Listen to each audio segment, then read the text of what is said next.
Gabrihan na sa Dios ang ikaduhang silyo. Gikan sa kalangitan nakita ko ang mga nagbaga nga pulang kabayo ug ang kalayo gikan sa langit nga hulog sa kayutaan. Ang labihan nga giyera niabot na ug makita sa kalangitan ang pagbuto sa mga gamit pakig-away batok sa mga nasod. Labihan ng mga nangamatay ug nagkaguliyang ang tanan tungod sa pagtugot sa pagkuha sa kalinaw gikan sa kayutaan. Gisulat na nga mahitabo kining tanan, apan unsa pa may imong buhaton igsuon. Magpakasala pa ba gihapon ka o magsigi kag papikpik sa imong pastor? Gamay lang nga wali makasakit mangluod dayon ka? Kung naa ba kay pangayon sa Ginoo nga wala gihatag muundang dayon kag simba? Ingon ani lang ba kamubo ang atong pagtuo sa Ginoo aron kita magpaulahi? Wala nay panahon kay igsuonan para sa mga walay hinungdan nga butang. Disiplinaha ang imong kaugalingon. Tanggala ang imong mata kung mao kanay makasala kanimo. Putla ang imong tiil kung mao kanay makasagabal sa imong pagtubo.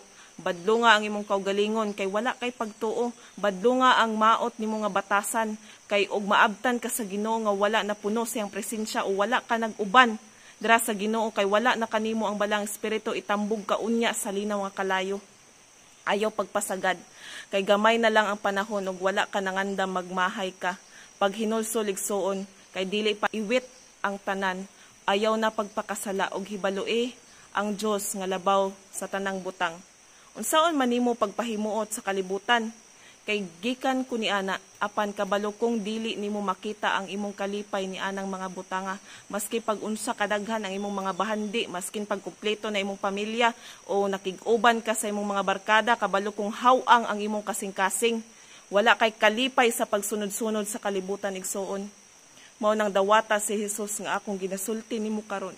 Hinulsoli ang imong mga sala ug dawata siya sa imong kasing-kasing karon ug batuni ang kalinaw nga ihatag niya kanimo. Dili ka mahayan ang presensya sa Ginoo maski pag kusuon ka sa mga problema, maski pagbiyaan ka sa imong hinigugma, si Jesus ang labaw nga imong katagbawan.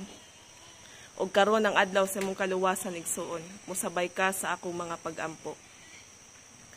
Ako si nagapangayog pasaylo sa akong mga sala. Ginadawat na ako si Jesus sa akong kasing-kasing nga akong Ginoo manluluwas. Hinloi ako sa imong hamili nga dugo nga imuhang gigula sa cross para sa sala sa tibuok kalibutan. Salamat sa kaluwasan Ginoo. Hatagi ako og kapasilungan ang simbahan nga naay mong balang espiritu. Og nagasunod sa imong mga pulong og isulat ang akong pangalan sa libro sa kinabuhi. Sa ngalan ni Jesus kini ang akong mga pag-ampo. Amen.